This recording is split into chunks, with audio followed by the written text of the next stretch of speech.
Our next panelist is Morna Ballantyne, who will be covering childcare. Morna joined the childcare movement 32 years ago when she first experienced the consequences of not having affordable, high-quality childcare programs. Morna now serves as Executive Director of the Childcare Advocacy Association of Canada, which has been leading a renewed coalition effort in the move for childcare to take it off the market and make it convenient at all levels, and convince all levels of government to fund and deliver childcare as a high-quality public service that is inclusive of all children, accessibly and affordably for all parents who choose to use it. Morna. Thanks so much, and great to be here. My taking up the Childcare Advocacy Association Executive Director position is actually pretty new for me.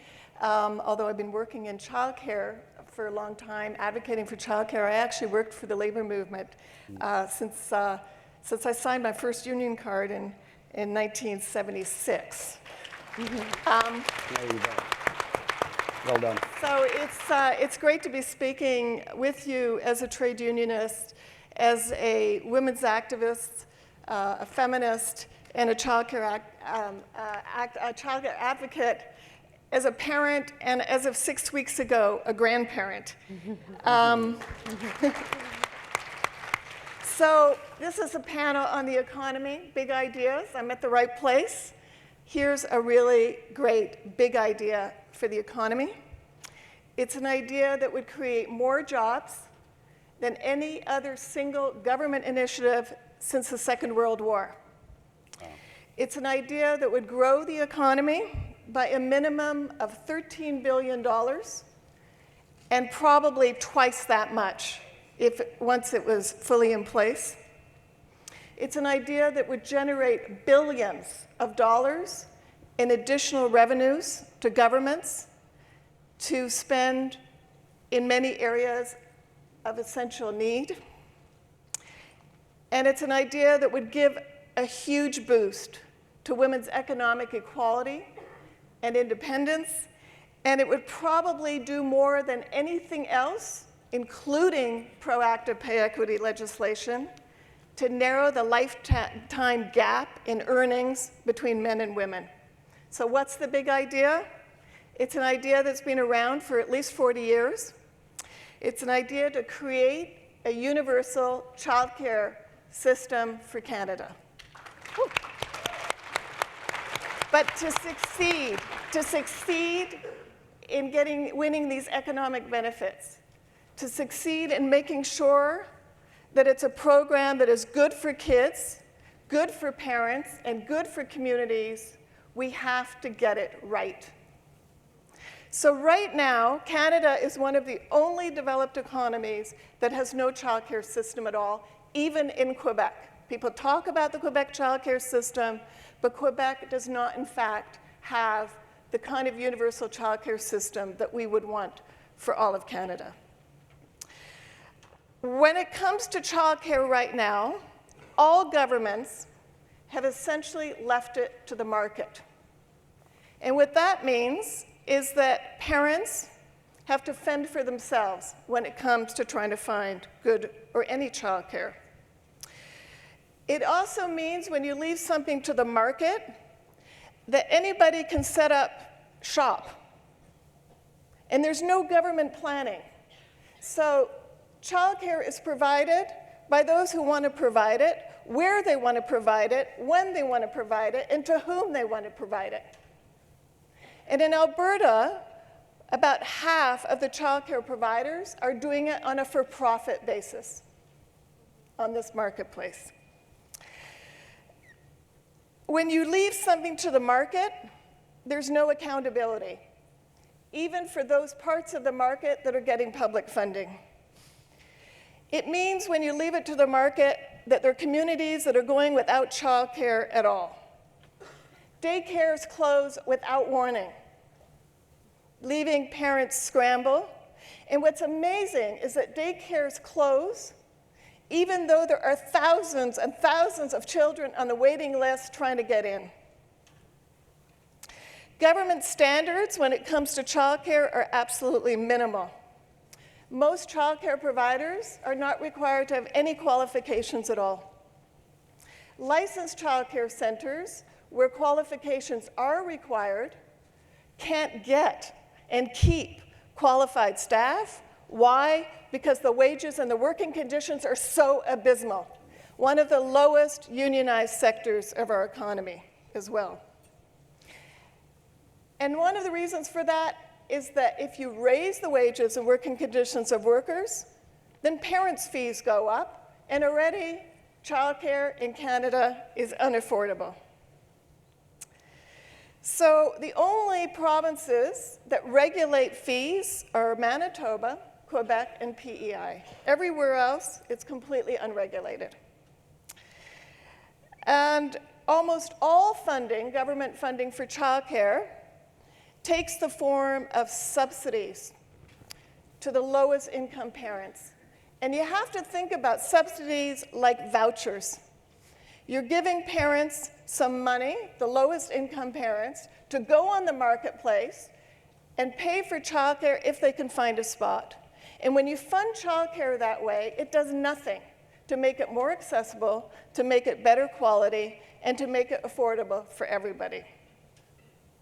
So our proposal for childcare would take childcare right out of the market and have it delivered as a universal public service, which is where it belongs.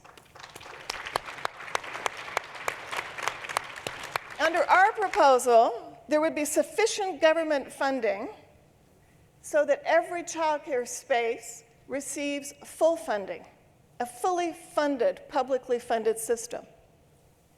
Their subsidy system would be gone. Parents would pay something, but what they would pay would be geared to income, and it would also include and take into account how many children you have and what the cost of the provision is. But the parent fees would be separated from the funding of the childcare space. So the parent fees would go towards government helping them absorb some of the cost of providing childcare, and eventually, hopefully, fees would be eliminated altogether, as they should be, in my opinion. We should have no fees for education starting from birth right up to the end of a post-secondary degree. You'll be talking. Precursor. With a fully funded system, we can start to pay staff the decent wages that are needed to recruit the most qualified. And maybe if we started to pay better, we'd finally start to see more men enter the field and enter the profession so that children would have both men and women childcare providers.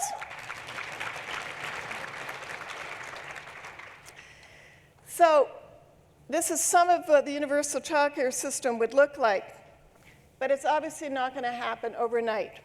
It's going to cost a lot of money, but as I said, in return, the economic benefits would be enormous. It would take a long time because you can't just create the hundreds of thousands of spaces that are actually needed by working parents and non-working parents, students and others. You can't do it overnight. We estimate, and we are advocating for a 10-year program, so that at the end of the 10 years, we would truly have a space for every child who needs it and every parent who wants it. We also require a lot more money, obviously, than what's on the table right now.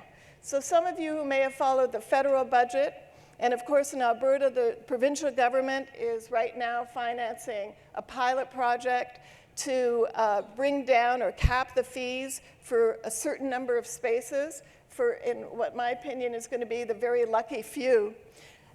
We need a whole lot more money than what has been allocated by all levels of government. So the federal government allocated $7 billion. It sounds like a lot, right? But what that allocation is $7 billion over 10 years. So you have to divide that money by 10. Then you have to divide it between 10 provinces and 3 territories. And in the end, the annual allocation is actually pretty insignificant. In fact, under the Liberal federal budget plan, in 10 years' time, they're allocating, in 10 years' time, will finally reach just over $800 million a year for the whole country for childcare. And you know, 10 years ago, Paul Martin committed $1.2 billion in the first year. So that's how far back the federal Liberals have come when it comes to childcare. So we need to work hard to make sure that this happens and that governments get it right. And I want to invite all of you, the entire trade union movement, all workers, whether you have children, whether you have grandchildren, whether you have co-workers with children, whether you have brothers and sisters in your families who have children, all of you together, let's make this work finally. It's been too long. The kids cannot wait any longer. We can do this. We absolutely can do this. The time is right. Thank you. Thank you. On behalf of all shift workers, I would ask for 24/7, 365 childcare as well. That's right. It Please. needs to be inclusive. It's absolutely critical that we need comprehensive services. So what we mean by that is services that would meet the full range of parents, whether they're working, whether they're students, or whether they're not working. There are lots of parents who are not working who also should have the right to have a qualified caregiver looking after their children. Absolutely. And it needs to be inclusive of shift workers and increasingly of workers who are working non-standard hours, a huge issue. Great.